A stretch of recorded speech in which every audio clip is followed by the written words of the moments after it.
Hold on. Don't kill me. Hear me out. Before someone wishes death upon me and my whole bloodline, I don't not like MrBeast's content. I don't watch it, but most of the stuff I hear he does with his money is pretty great. It's just you know, you'll see.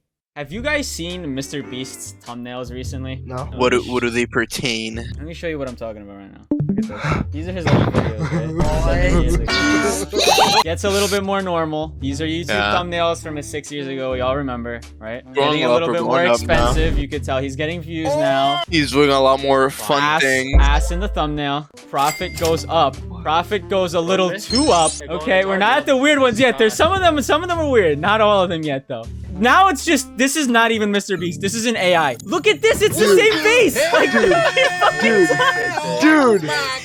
Bro. The $1 versus the 1 million. Why is he smiling like that? I thought about this when I looked at these two new ones, bro. What is this? What is going on with MrBeast? What the hell happened here? Why did his thumbnails go from being regular thumbnails to wax sculptures of his face? Behold the Gravity Falls Wax Museum. It was one of our most popular attractions. Before I forgot all about it. I got them all. Genghis Khan, Sherlock Holmes. The uncanny valley is a hypothesized relation between an object's degree of resemblance to a human being and the emotional response to the object. The concept suggests that humanoid objects that imperfectly resemble actual human beings provoke uncanny or strangely familiar feelings of uneasiness and revulsion in observers. Valley denotes a dip in the human observer's affinity for the yeah, whatever, you get the point. In English, this basically means the picture looks off. You can see they're blatantly edited. It looks just enough like MrBeast to the point where you know it's him and it's his content, but just not enough for it to look, well, regular. But the weirdest part of this isn't actually the thumbnails. I'm only shit talking to a degree, right? We are not, because in reality this is working, right? It is. It's not like it's not working. Let's be real. He knows 34 million views. He knows what he's doing. My question isn't directed at him. It's more of like, why is it working? It's the fact that this works. Why the fuck does it work?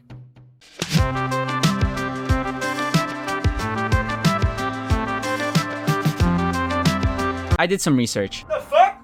Enzone did research? Yes, I did. On a popular research and debate website known as Reddit. Famous Reddit researcher responds to this thread on a similar topic. The RT Han Laquisha states, quote, "Normies are attracted to that face like moths to a flame," end quote. Truly insightful.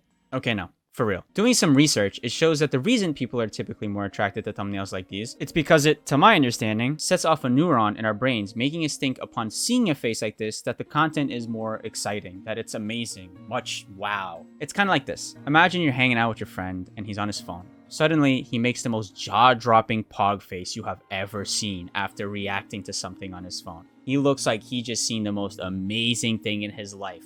Like whatever's on his screen right now is life-changing. You're gonna want to walk over there and see what's so incredible about what he's looking at, right? Same concept. Monkey see, monkey also want to see. But what gives these thumbnails the uncanny valley feeling specifically? Like, reaction faces typically look like the YouTuber at least. Why does MrBeast just not? Well, I have some theories. For starters, I think it's safe to assume that he just has some employee with a folder full of MrBeast faces.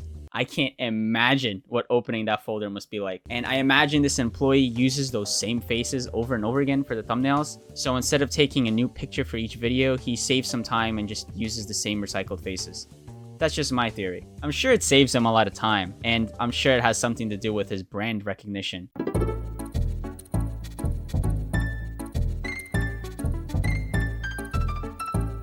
You see the way his hair is? His hair is the same in the pictures, but his hair has actually changed over the 2 years. But he's kept the fucking thumbnail the same. He wants to keep the same haircut in the thumbnails because it makes him more recognizable.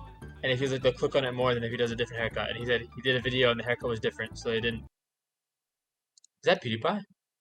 Let's go! It is PewDiePie. Well, that must be it, right? YouTubers make exaggerated faces to give us the idea something exciting will happen in the video. Case closed. Well, actually, there's more to this. If you look at the thumbnails, not only will you notice the faces, but the colors too. Holy shit, these thumbnails are bright, man. Like, saturation bar all the way up. Why is this? One reason could be babies.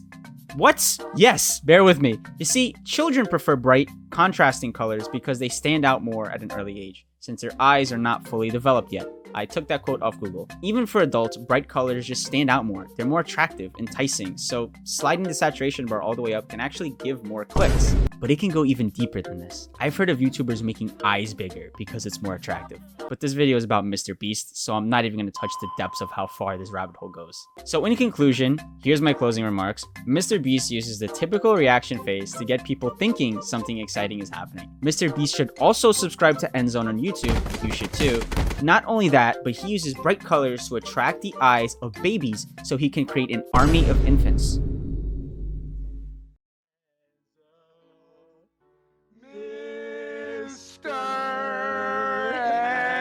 Enzo,